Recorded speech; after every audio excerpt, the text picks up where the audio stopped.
hide and seek in the dark. The last rays of the sun filtered through the trees, painting long shadows that stretched across the sprawling park. The place was eerily quiet except for the faint rustle of leaves swaying in the evening breeze. This was my favorite time, the twilight hours when the world seemed suspended between day and night, caught in a momentary pause. I often found myself wandering here, seeking solace in the familiar paths lined with ancient oaks and whispering pines. Tonight was different though. I was not alone. My son, Ethan, was with me, his eager eyes scanning the surroundings with innocent curiosity. He was a lively child, full of questions that danced on the edge of discovery. As we walked down the winding trail, he darted ahead, his laughter echoing softly in the stillness. We were playing his favorite game, hide and seek, but with a twist. I'd blindfold him, and he would guide himself using only his senses. A harmless game, or so I thought. "Dad," Ethan called, his voice bright and chipper. "I'm ready." I pulled out the soft cloth, a dark navy blue that matched the twilight sky and covered his eyes. He giggled, a sound that was pure and unfiltered, and spun around in place. I watched him, feeling the warmth of parental affection envelop me. This was our ritual, our bonding time that was sacred and untouched by the pressures of daily life. "Count to 20, I instructed, placing my hands on his small shoulders. "Then come find me." He nodded, his face a mask of concentration beneath the blindfold. I stepped back slowly, careful not to make too much noise. As I moved further away, I couldn't help but feel a twinge of nostalgia, a reminder of my own childhood games and the simple joy they brought. Ethan began his count, his voice clear and sure. 1, 2, 3. Each number was a promise, a thread that tethered us to this moment. I slipped deeper into the park, past the old benches and the faded merry-go-round that had long since stopped spinning. The shadows grew denser, pooling around the bases of trees and sliding over the grass. I hid behind a thick oak, its bark cool against my back, and waited. 20. Ethan's voice rang out, and I could hear the crunch of leaves underfoot as he began to search. I smiled, imagining him navigating by sound and instinct, sharpening his senses in the growing dark. But as the minutes passed, a strange unease took root in my mind. I strained to hear his footsteps, to catch a glimpse of his movement through the trees, but there was nothing. The park had fallen silent, the laughter and whispers of the day replaced by an oppressive quietness.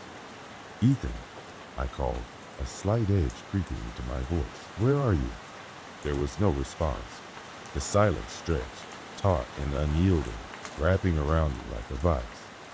I moved from my hiding spot, calling his name again, louder this time. Still nothing. Panic flared, bright and insistent. I began to retrace my steps, my heart pounding in my chest. The park seemed different now, its familiar paths twisted and distorted. Shadows loomed large, feeding my anxiety.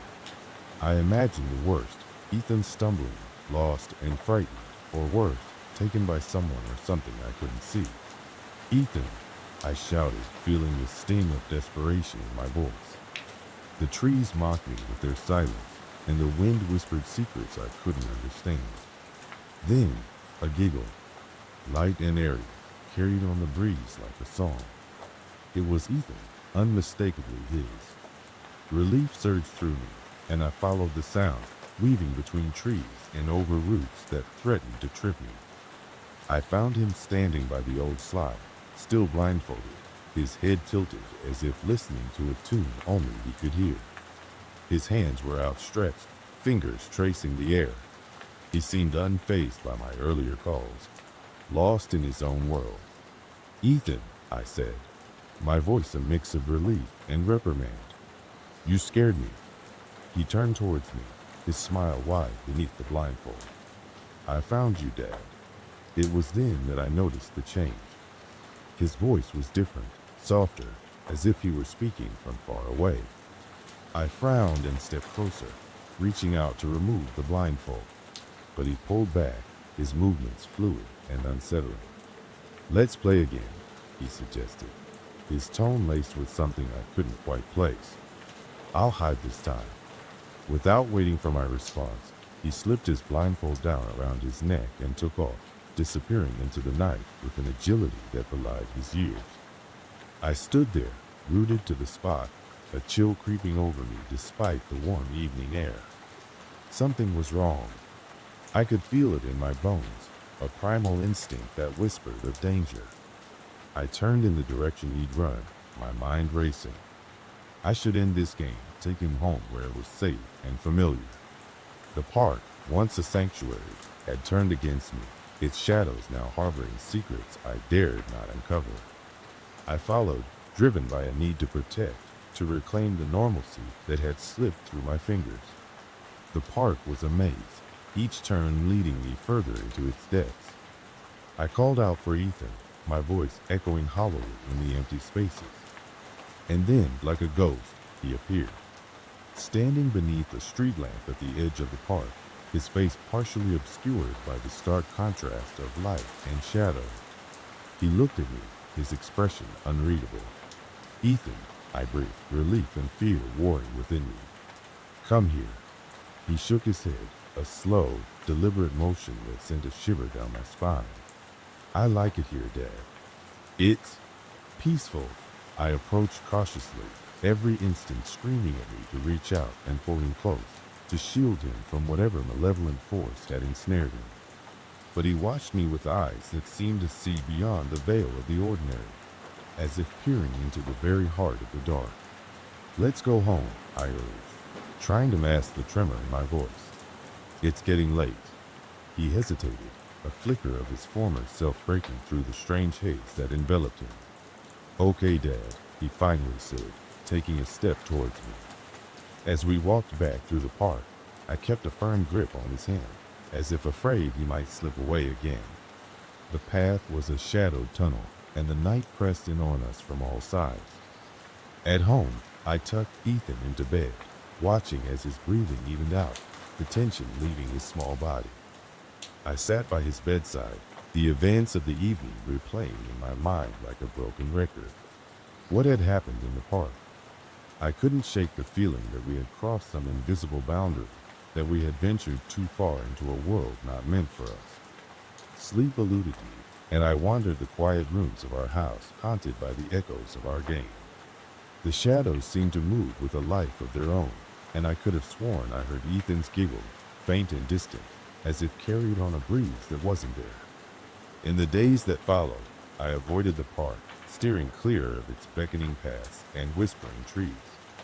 Ethan seemed unaffected, his usual self, and I clung to that normalcy, hoping it would banish the lingering fear that had taken root in my heart. But at night, in the quiet dark of our home, I still felt the pull of the park.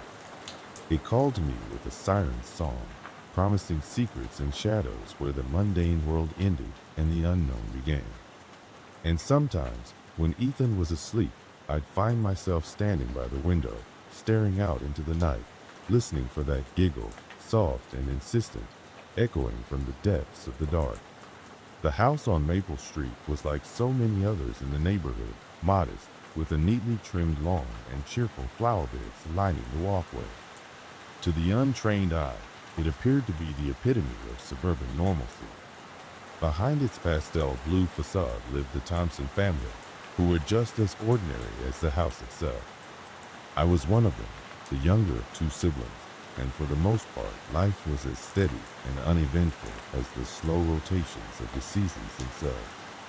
The days were filled with routine, school, chore, dinner, and the familiar hum of the television in the evenings. My older brother, Daniel, was the golden child, always excelling in whatever he set his mind to: academics, sports, music. His room was a shrine to his achievements, trophies, and certificates lining the shelves, each a testament to his abilities. I admired him, of course, but there was always a shadow of envy lurking beneath my admiration, a darkness that began to stir when an unsettling incident occurred. It was a brisk autumn evening when I first noticed something amiss.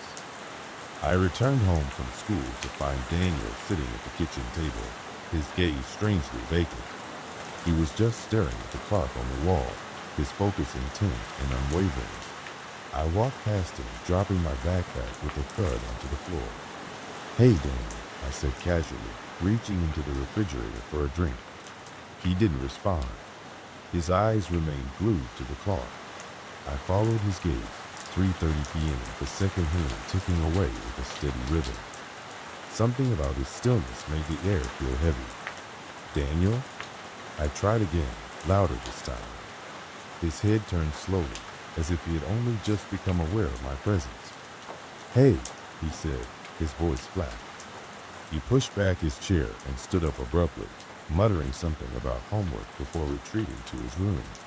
The encounter left me with a peculiar sensation, a slight tugging at the edges of my consciousness that I couldn't quite shake off.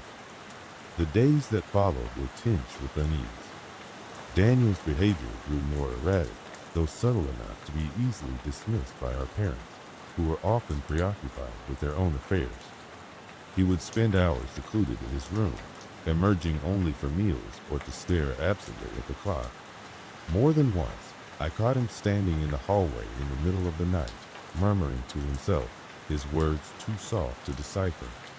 I finally decided to confront him, driven by a mixture of concern and a nagging intuition that something was horribly wrong.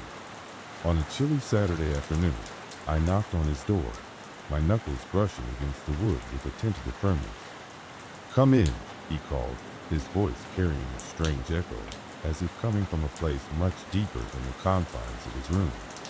I pushed the door open and stepped inside. The room was as it always was, meticulously organized, yet there was an unfamiliar chill in the air. Daniel was seated at his desk, his back to me, staring at a spot on the wall. "Dan, is everything okay?" I asked, attempting to sound nonchalant. He turned slowly to face me, and in that moment, I felt an unsettling shift in the atmosphere. His eyes were wide, too wide, reflecting a light that seemed to emanate from nowhere. "Have you ever watched the seconds pass?" he asked, his voice a soft monotone. I blinked, taken aback by the oddness of the question. "What do you mean?"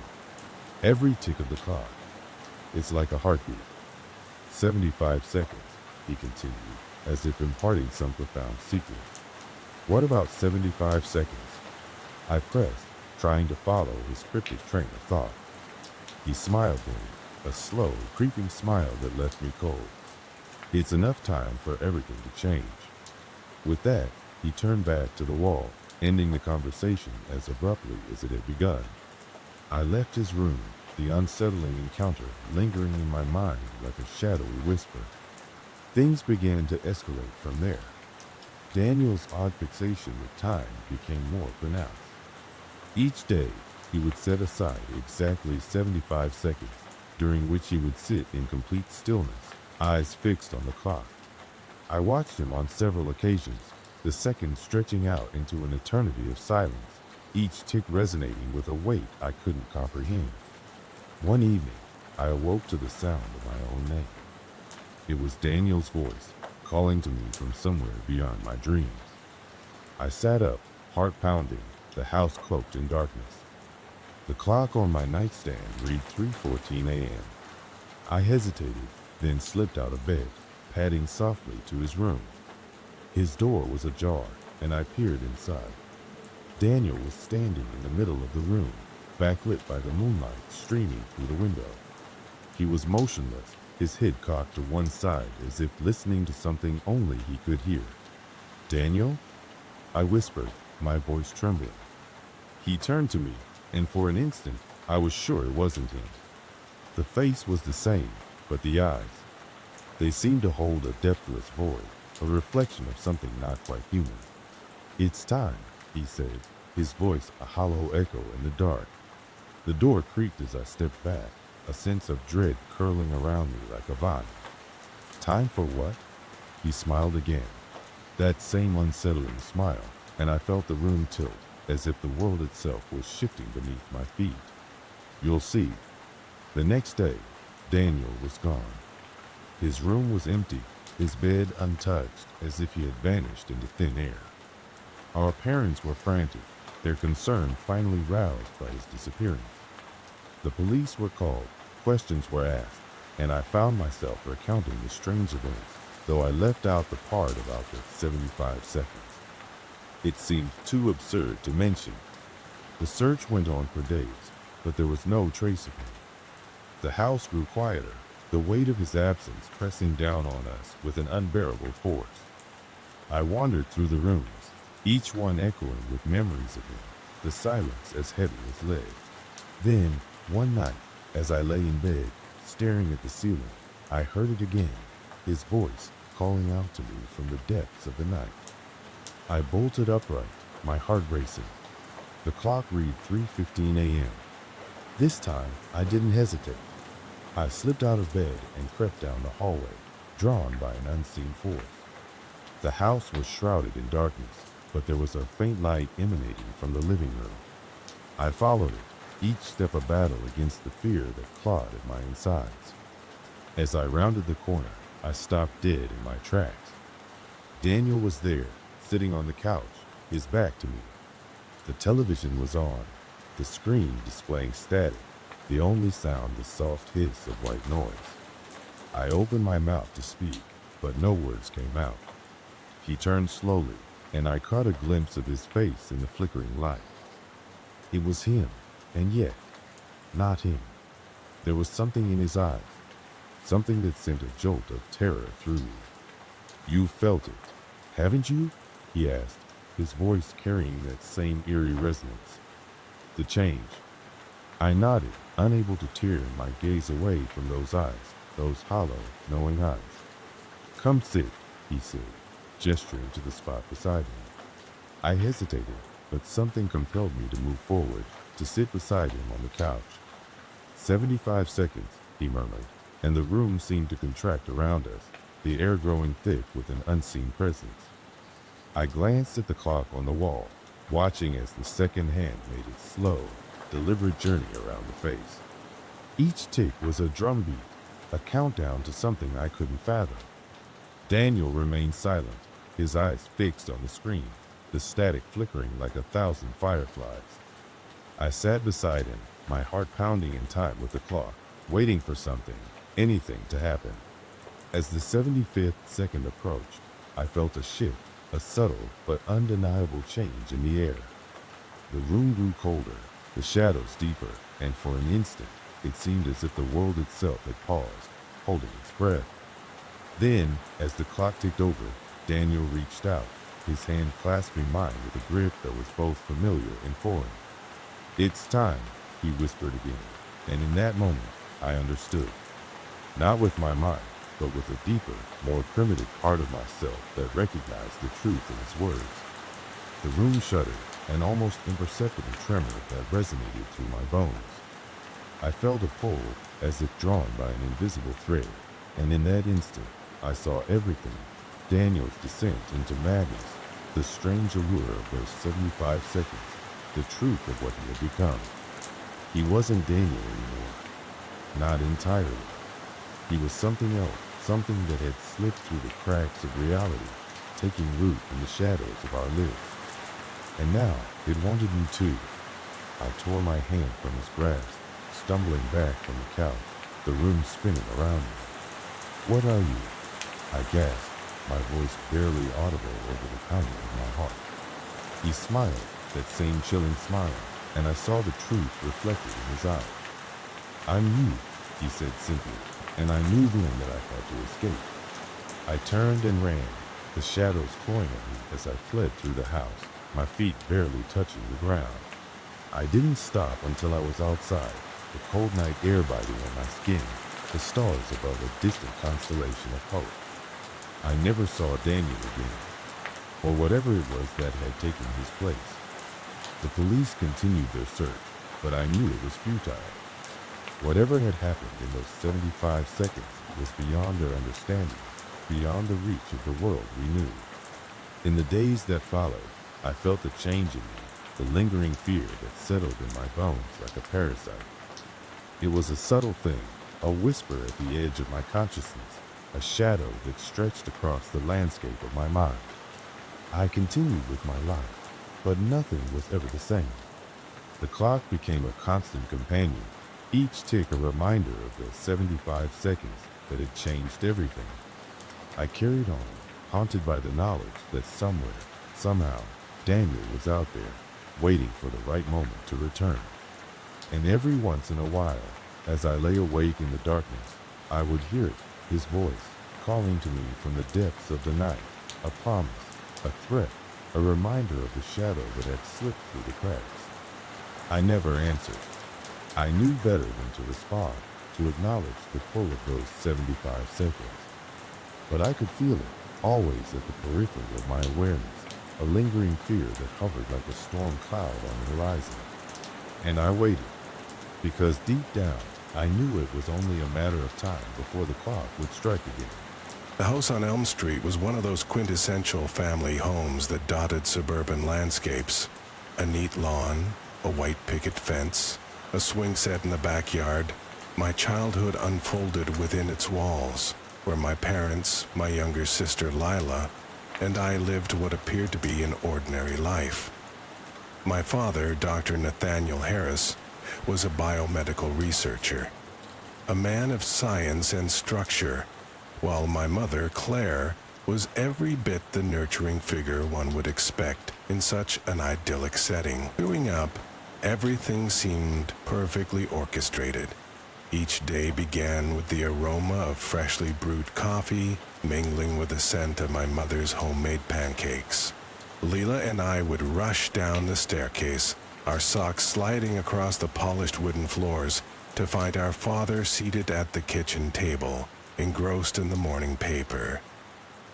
His presence was a constant, a pillar of calm and intellect. It was during these early years that I first noticed my father's peculiarities. He was meticulous to a fault, his movements deliberate, his words chosen with care. His laboratory in the basement was off limits, a place shrouded in mystery. He would spend hours down there, emerging occasionally with a distant look in his eyes. We were told it was his work, something too complex for us to understand, and as children we accepted this without question. The first disturbance came one summer evening. I was 12, Leela was 10, and we were gathered around the dinner table. The conversation flowed easily, punctuated by the clinking of cutlery and the occasional laughter. Our father, however, seemed distracted. His gaze would drift towards the window, his eyes clouded with something unspoken. That night, after Leela and I had gone to bed, I heard the faint hum of machinery emanating from the basement. It was the first time I felt a twinge of unease in our otherwise serene home. Curiosity gnawed at me, but I dared not disobey the strict rules regarding the basement. Instead, I observed, collecting bits and pieces of the puzzle that was my father. I noticed how he would disappear for extended periods, only to return with an intensity that seemed to electrify the air around him. His experiments, whatever their nature, consumed him, leaving him restless and preoccupied. As time passed, subtle changes began to manifest in our home. My father's demeanor shifted from composed to agitated, his interactions with us more abrupt. He became engrossed in the idea of perfection, his conversations peppered with references to achieving the optimal human condition. It was a phrase that lodged itself in my mind, its implications unsettling. Lila, ever the inquisitive one, voiced what I dared not. "Daddy, what do you mean by optimal human condition?" she asked one afternoon, while he was tinkering with some apparatus at the kitchen table. He paused, his fingers brushing against the cold metal. "It means reaching our fullest potential, becoming the best version of ourselves." His answer was vague, yet laced with an intensity that silenced further questions. The escalation of events was gradual, like a storm gathering on the horizon. It began with minor changes in our daily routines. father insisted on a strict schedule for meals, for study, for sleep. He introduced new supplements into our diets, claiming they would enhance our cognitive abilities. We consumed them without question, trusting his judgment. One evening, as I was preparing for bed, I noticed Lila standing by the window in her room. The moonlight cast a soft glow on her face, her expression troubled. "I feel strange," she whispered when I approached, "like something is changing inside me." Her words stirred a deep-seated anxiety. I had noticed changes in myself as well. Latent senses, an acute awareness of my surroundings. It was as though my mind was operating on a different frequency. I mentioned this to my father, hoping for reassurance, but his response was cryptic. "You're evolving," he said with a hint of pride. "Embrace it." The climax arrived on a winter night, under a sky obscured by thick clouds. It began with a loud crash from the basement, followed by frantic, muffled sounds. Compelled by a mix of dread and curiosity, I crept down the stairs, drawn towards the source of the disturbance. Standing at the threshold of the basement, I hesitated. The door was ajar, inviting me into the depths of my father's hidden world. The room was bathed in a sterile, fluorescent light, casting long shadows that danced along the walls. It was a laboratory, cluttered with beakers, test tubes, and an array of unidentifiable equipment. In the center stood my father, his back to me, hunched over a table cluttered with notes and vials.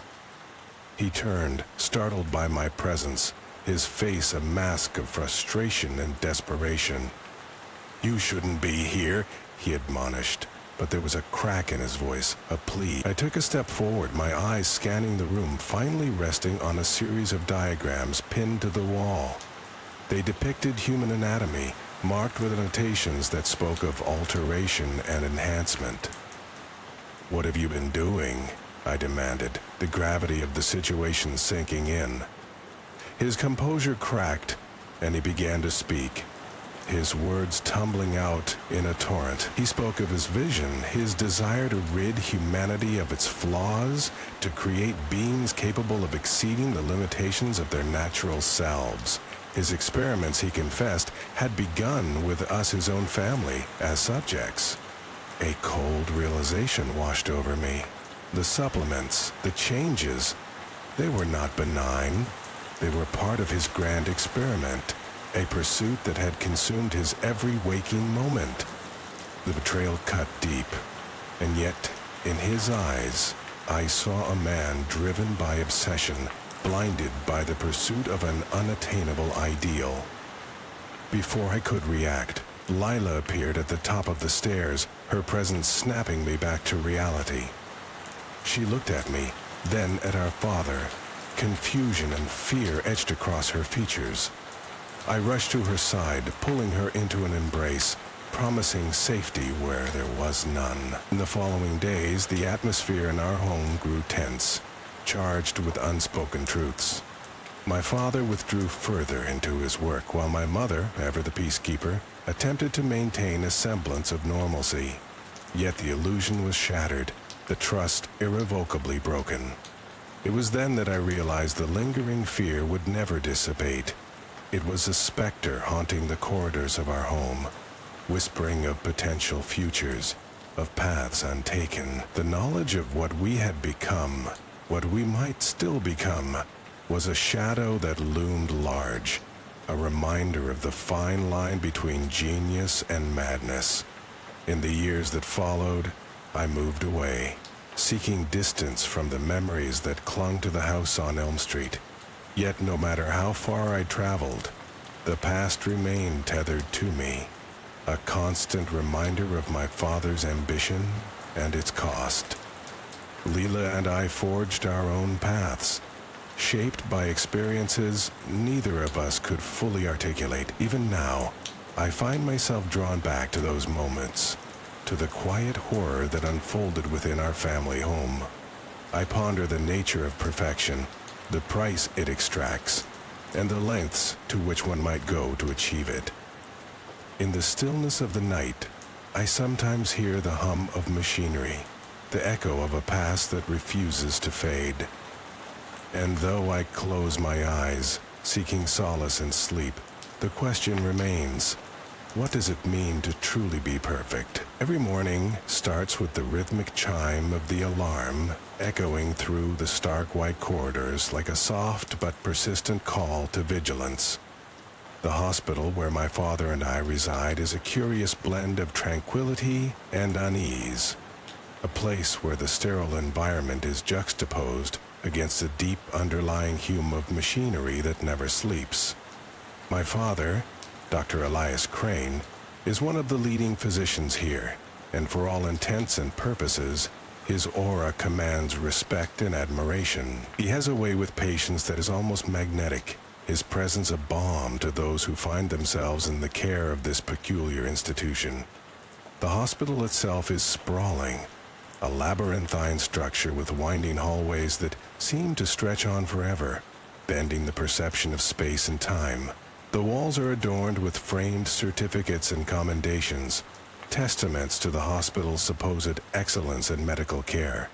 Yet the atmosphere feels more like a carefully crafted facade. Despite the constant buzz of activity, a silence, almost tangible, underlies everything.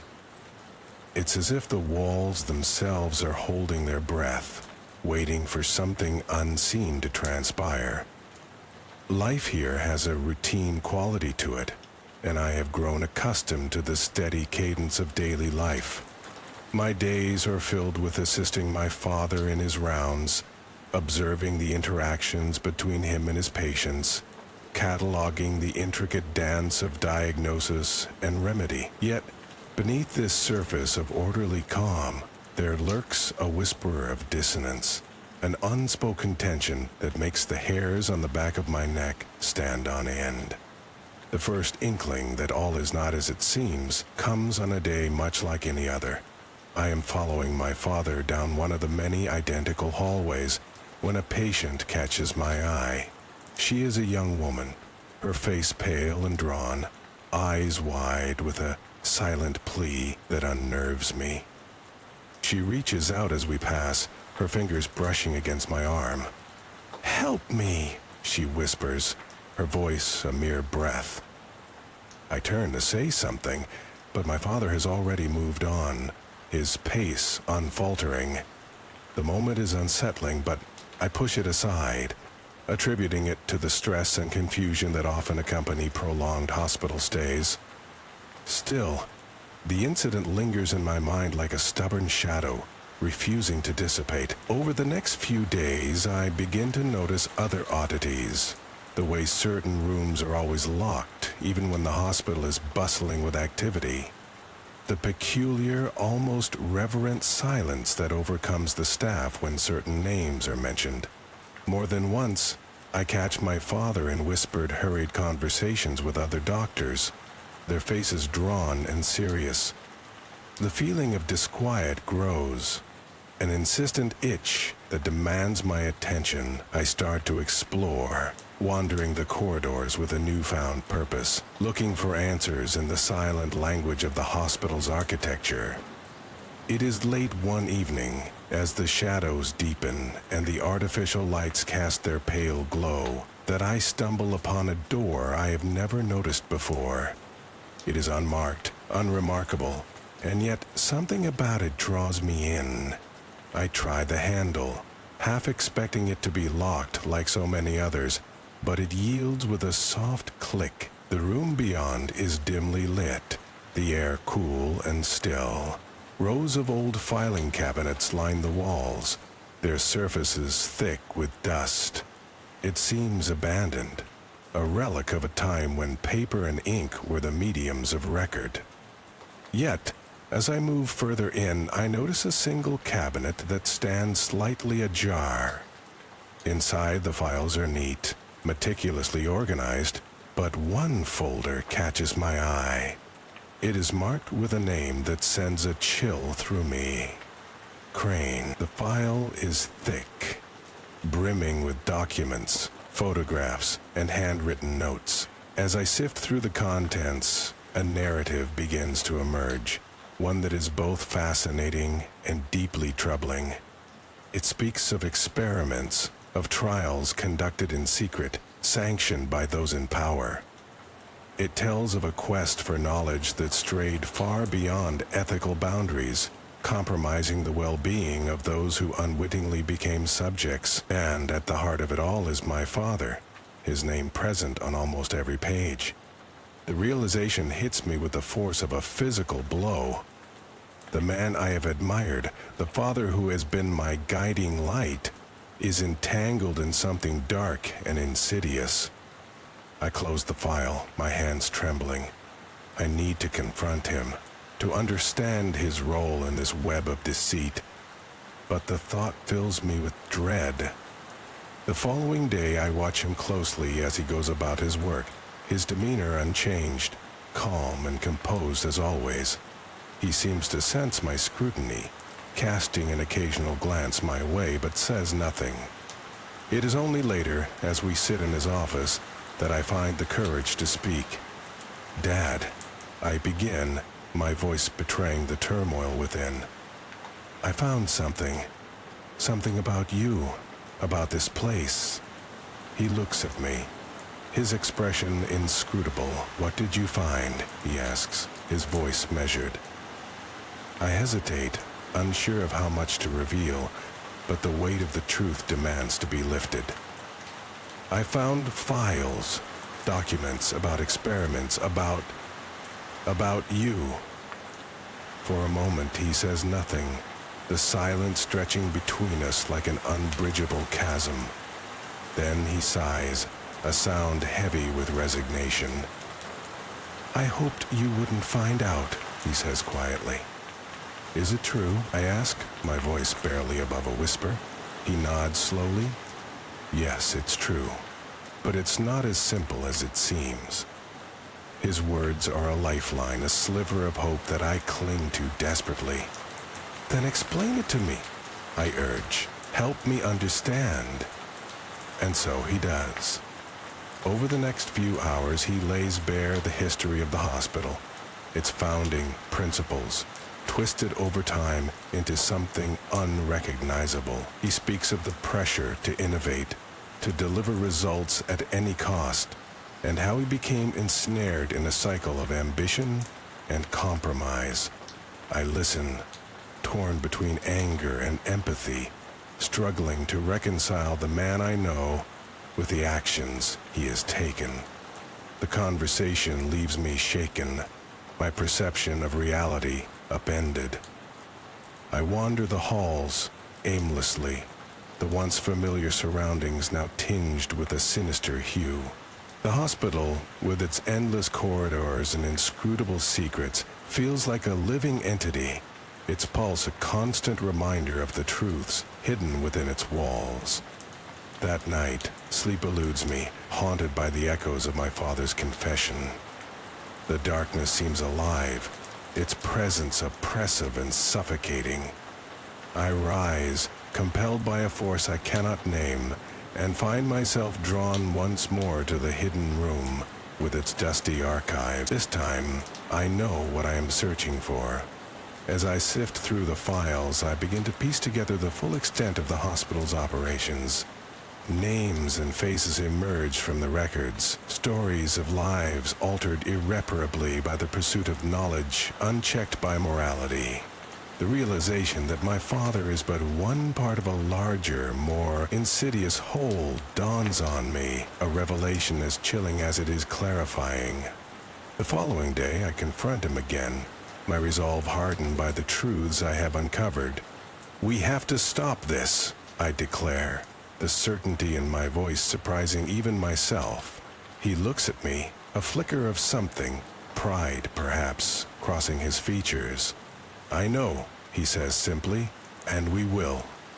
Together, we begin to unravel the intricate web of deceit that has ensnared the hospital. It is a daunting task, fraught with danger and opposition from those who benefit from the status quo.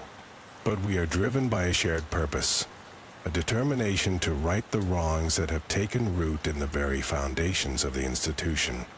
The process is slow, a careful dismantling of the structures that have allowed such atrocities to persist. We enlist the help of those we trust, building a coalition of allies committed to transparency and reform. It is a precarious balancing act, one that teeters on the brink of exposure and collapse at every turn.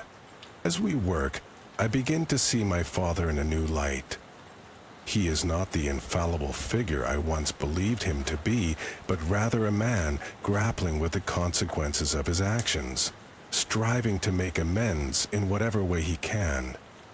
It is a humbling realization, one that reshapes the contours of our relationship, grounding it in a shared understanding of our fallibility and our capacity for change. Yet, even as we make progress, a sense of unease lingers, a reminder of the darkness that still pervades the hospital. The corridors seem to close in around us, their shadows deepening as if to conceal the remnants of secrets yet unearthed. There are moments when I question whether we will ever truly be free of the institution's grip, whether the changes we implement will endure.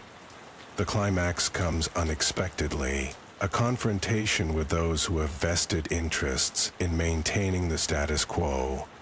It is a tense standoff, a battle of wills, fought with words and evidence, our determination pitted against their resolve to preserve their power. The outcome hangs in the balance, the air heavy with the weight of possibility. In the end, it is not our efforts alone that tip the scales, but the voices of those who have suffered as a result of the hospital's actions. Their stories, once silenced, rise up to pierce the veneer of respectability that has shielded the institution for so long. It is their courage that ultimately brings about change, a testament to the resilience of the human spirit in the face of adversity. With the tide turned, the hospital begins to transform, its corridors echoing with the sounds of renewal. The locked doors are opened, the secrets they harbored brought into the light. It is a victory, hard-won and bittersweet, marking the end of one chapter and the beginning of another. But even as we celebrate, I know that the shadows will never fully vanish. The legacy of the past lingers, a reminder of the fragility of trust and the ever-present need for vigilance. My father and I move forward, our relationship tempered by experience, bound by a shared commitment to ensuring that the sins of yesterday are not repeated. And though the fear that once gripped me has faded, it remains a part of me, a quiet voice that counsels caution and humility. For in a place like this, where the line between healing and harm is so easily blurred, it is essential to remember that the true horror lies not in what is seen, but in what is left hidden. I remember the first time I saw the looming structure of the prison as if it were yesterday, shadowing the skyline with its oppressive presence. Tall, gray walls stretched into the horizon, their surfaces pockmarked with time and neglect. It was an institution in every sense of the word, a place where souls were locked away, both physically and metaphorically. I was there not as a prisoner, but as someone who had volunteered for a role that was both alarming and exhilarating, to go undercover and expose the secrets that lay within those ancient walls. The mission was simple, they said. Infiltrate, observe, report. They never discussed what it would feel like to walk those corridors, under the guise of an inmate, to be surrounded by the whispers and shadows of lives long confined. I was to be a ghost, invisible, yet watchful. My cover story was meticulously crafted, a web of half-truths and necessary lies. My identity was that of an embezzler, just enough to ensure I wouldn't attract undue attention from the hardened criminals among whom I would soon walk. The day I entered, The air was heavy with a sense of resignation, the kind that seeps into your bones and stays with you long after you leave. It was in the way the guards shifted their eyes away, in the way the prisoners moved like ghosts of their former selves. My first impression was one of overwhelming normalcy, a routine so ingrained that even the new faces quickly adapted to its monotonous rhythm. The days blended together in a haze of scheduled activities and lockdowns. I learned to keep my head down, to observe without being observed. There was a strange comfort in the predictability of it all, like the ticking of a clock that never faltered. Each day, I noted the subtle interactions, the unspoken hierarchies, the invisible threads that bound this community in its own peculiar way. Despite the stories I had heard, life here seemed almost mundane. Then came the first disturbance, a ripple in the calm surface of my new reality. It was subtle, easy to dismiss at first. A fleeting glance from a fellow inmate, his eyes lingering a little too long. His name was Marcus, a tall, wiry man with a quiet demeanor that belied the intensity within. He seemed to shadow my movements, always one step behind, like a specter haunting my every decision. Initially, I attributed his attention to mere coincidence. The natural curiosity of someone confined to a limited world, but as the days wore on, the feeling of being watched grew stronger, an itch at the back of my mind I couldn't quite scratch. Marcus never spoke directly to me, yet his presence was palpable, a constant reminder that my role was not as invisible as I'd hoped. I began to question his motives, to wonder if my cover had been blown. Was Marcus simply another inmate, or was he something more? Perhaps he was a part of the very corruption I was sent to uncover. The thought gnawed at me, a persistent worry I couldn't shake off. It was then that the escalation truly began. The subtle incidents started to accumulate, each one a brick in the towering edifice of unease. A note slipped under my cell door, its message cryptic and unnerving. "We know who you are." The words echoed in my mind, their meaning both clear and ominous. My heart raced with the possibilities, each one more terrifying than the last. I tried to maintain my composure, to act as if nothing had changed. But the truth was that everything had shifted. The walls of the prison, once so solid and unyielding, now seemed to close in around me. Marcus's presence became more pronounced, his shadow a constant companion. He seemed to know when to appear, when to slide into my periphery, just enough to remind me of his vigilance. And then came the climax, the moment when the facade of normalcy crumbled completely. It was during one of the routine inspections, a process I've undergone countless times without incident. But this time, Marcus was there, standing just close enough to brush against me as the guards rifled through my sparse belongings. His eyes met mine, and in them I saw a flicker of something I couldn't quite name. Recognition, perhaps, or understanding. Later, as I sat alone in my cell, the door swung open unexpectedly. Marcus stepped inside, closing it softly behind him. My heart pounded in my chest, my mind racing through possible scenarios. He spoke quietly, his voice calm yet insistent. "You're in over your head," he said, the words a stark contrast to the chaos in my mind. I listened, my instincts telling me to stay silent, to absorb every word.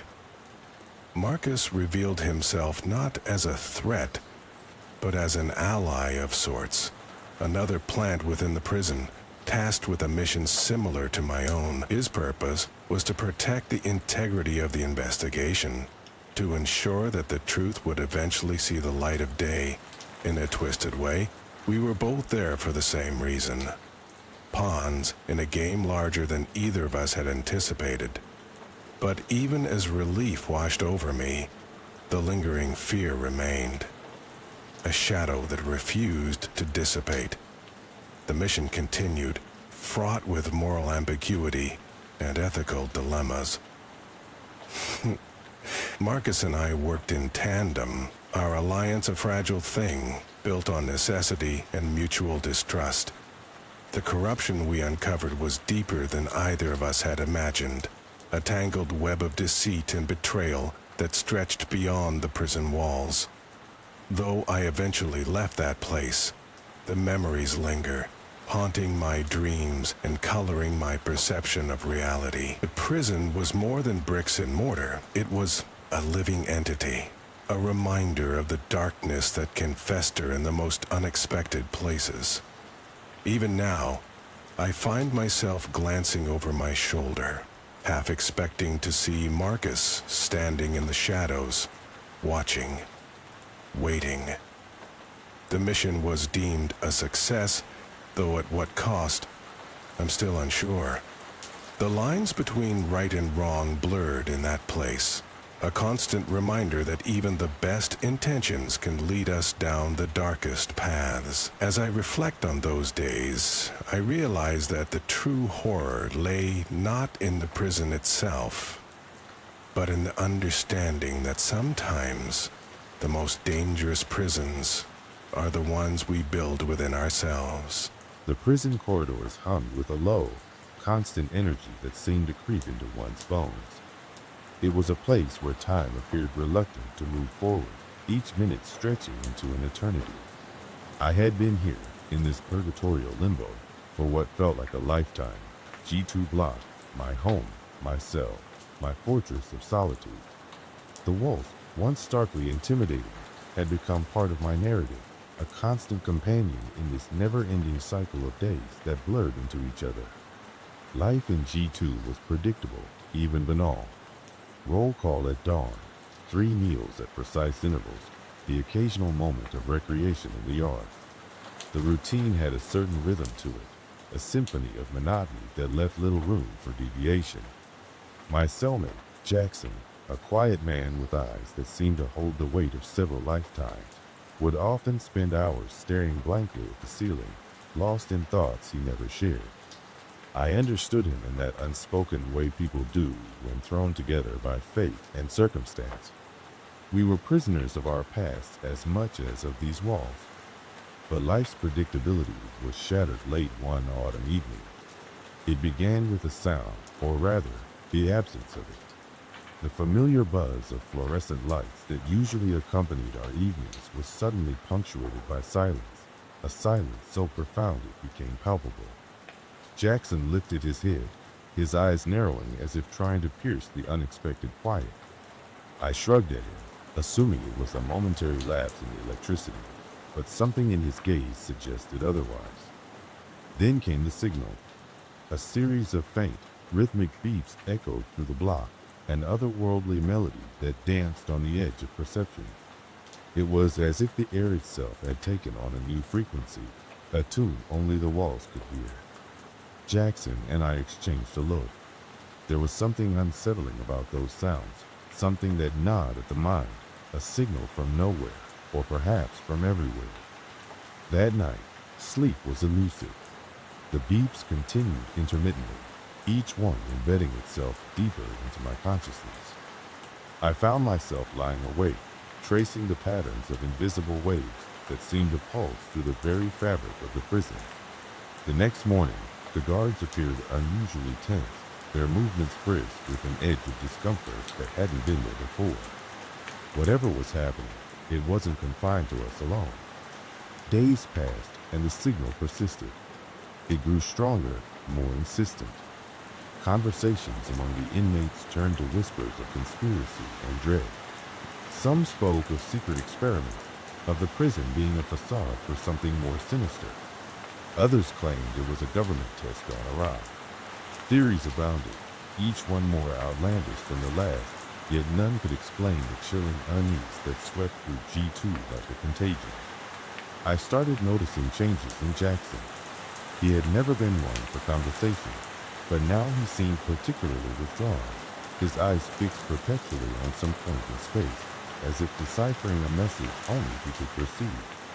He began muttering under his breath, strings of words that made no sense, and when I asked him, he'd only respond with a cryptic smile. The escalation came without warning. One afternoon, during our obligatory yard time, a fellow inmate, a burly man named Thorn, known for his booming laughter and larger-than-life presence, suddenly collapsed. His body convulsed violently as if seized by an invisible force, and a sound escaped his lips, not a scream, but a guttural, inhuman noise that sent chills down my spine. The guards rushed to him, but Thorn was beyond their reach, trapped in a world of his own agony. His collapse was just the beginning. Over the next few days, more inmates succumbed to similar fits, each episode more terrifying than the last. The signal, once a mere background anomaly, now felt like a living entity, a predator stalking its prey. Panic set in, an undercurrent of fear that seeped into every corner of G2. Even the guards, armed and ever watchful, seemed to tread lightly, as if afraid of waking the beast that slumbered within the walls. Jackson, too, was affected. He began spending his days in a trance-like state, his expressions fluctuating between moments of clarity and sheer terror. I tried to reach him, to pull him back from wherever his mind had wandered, but he was slipping further away, into the signal's grasp.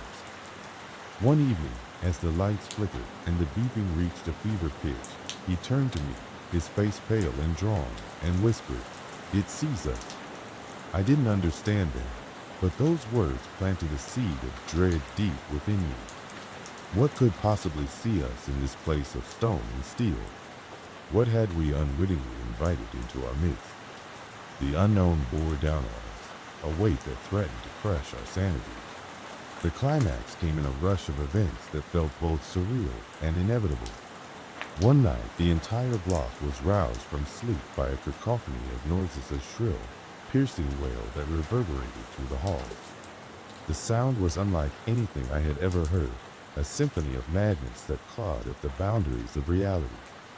Lights flickered erratically, shadows danced with a life of their own, and in the chaos, the signal sang louder than ever, its frequency a siren call that compelled us to listen.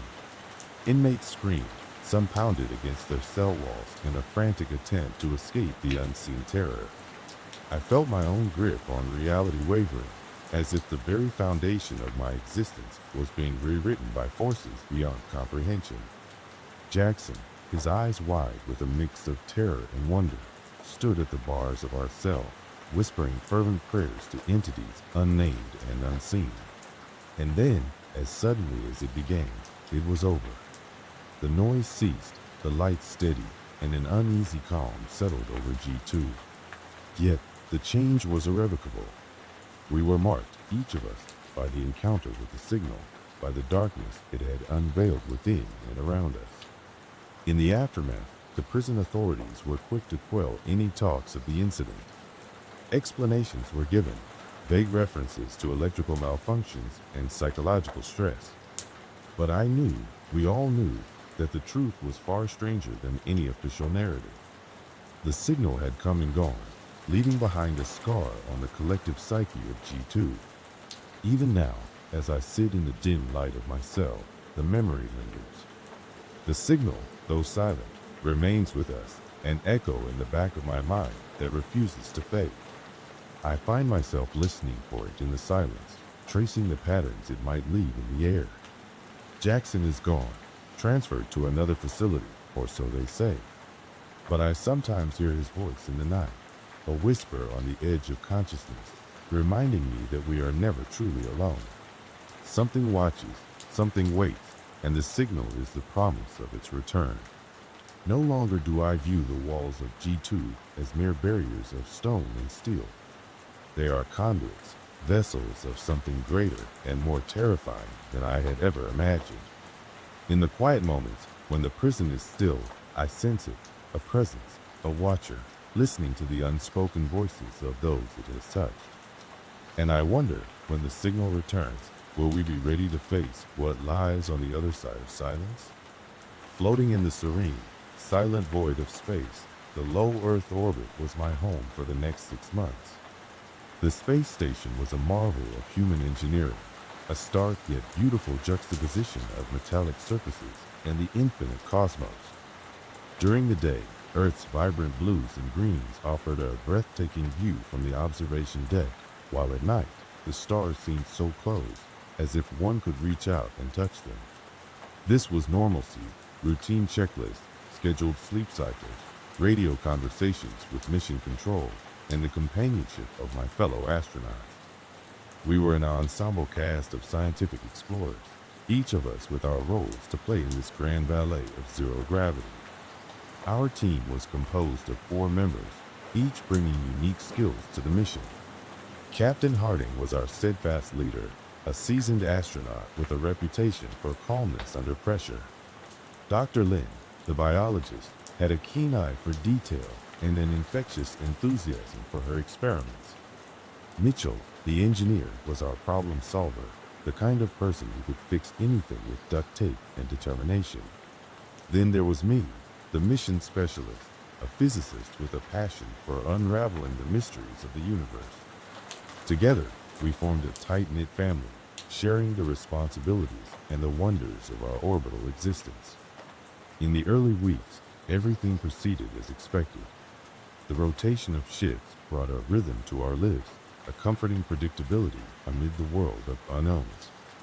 But slowly, ever so subtly, the first disturbance crept into our routine. It started with an anomaly, a technical glitch in the environmental control system. Mitchell was quick to assure us it was nothing serious, just a minor fluctuation easily corrected. Yet, as the days passed, more little things went awry.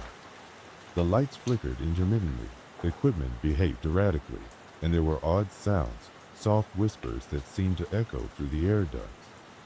We blamed the station's aging systems, dismissing the strangeness as quirks of a complex machine. Then came the discovery of the journal. It was Dr. Lin who found it, nestled behind a maintenance panel in one of the less frequented sections of the station. Its pages were yellowed and fragile, filled with handwritten notes and illustrations that seemed to belong to another era. At first, we assumed it was a relic from a past mission, forgotten and left behind. But as we began to read, we realized it was something more ominous.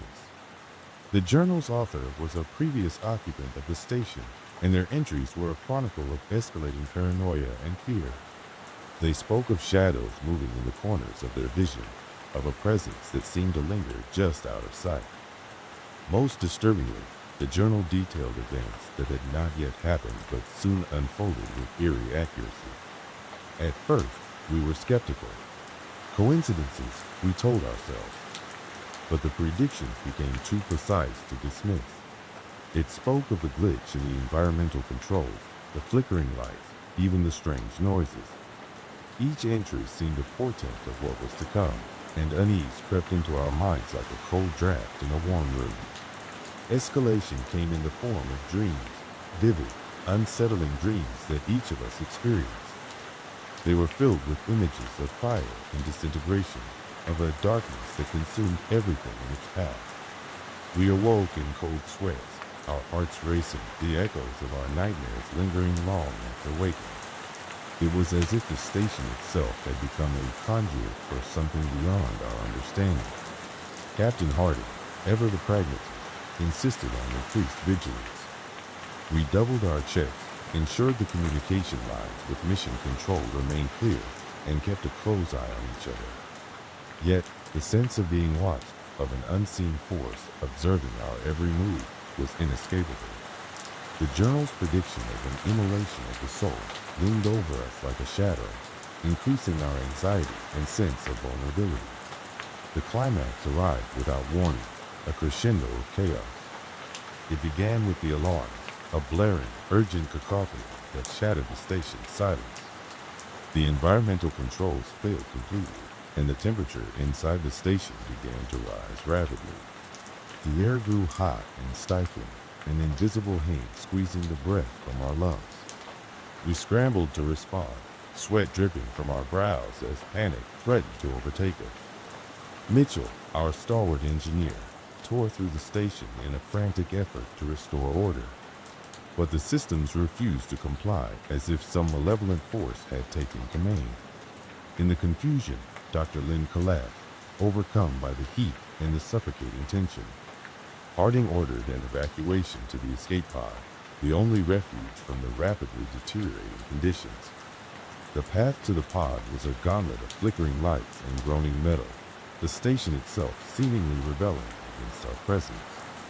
As we neared the hatch, a searing, unearthly light filled the corridor, a brilliant blaze that momentarily blinded us. In that moment, time seemed to stretch, each second an eternity as the light engulfed us. The journal's dire prophecy had come to pass, a conflagration of spirit rather than flesh, a burning away of sanity and reason. It was a fire that did not consume the body, but the mind, leaving us disoriented and frightened, adrift in an ocean of uncertainty.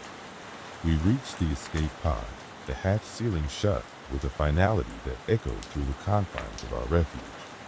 As the pod detached from the station, we watched through the small viewport as the station receded into the blackness of space, a silent sentinel against the backdrop of the Milky Way. The lingering fear is what remains, a haunting specter that follows us even now, safe on Earth, far from the enigmatic pull of the stars. The journal was never found, nor any evidence of the events that transpired. Official reports cited a series of technical malfunctions, a narrative we were only too eager to accept. But in quiet moments, when the world falls away and shadows dance at the periphery of our vision, the memories return. The feeling of being watched, of something lurking just beyond the veil of reality, never truly fades. It whispers to us in the depths of night, a reminder that the universe is vast and strange, a place where the boundaries of understanding are thin, and the unknown waits patiently to be discovered.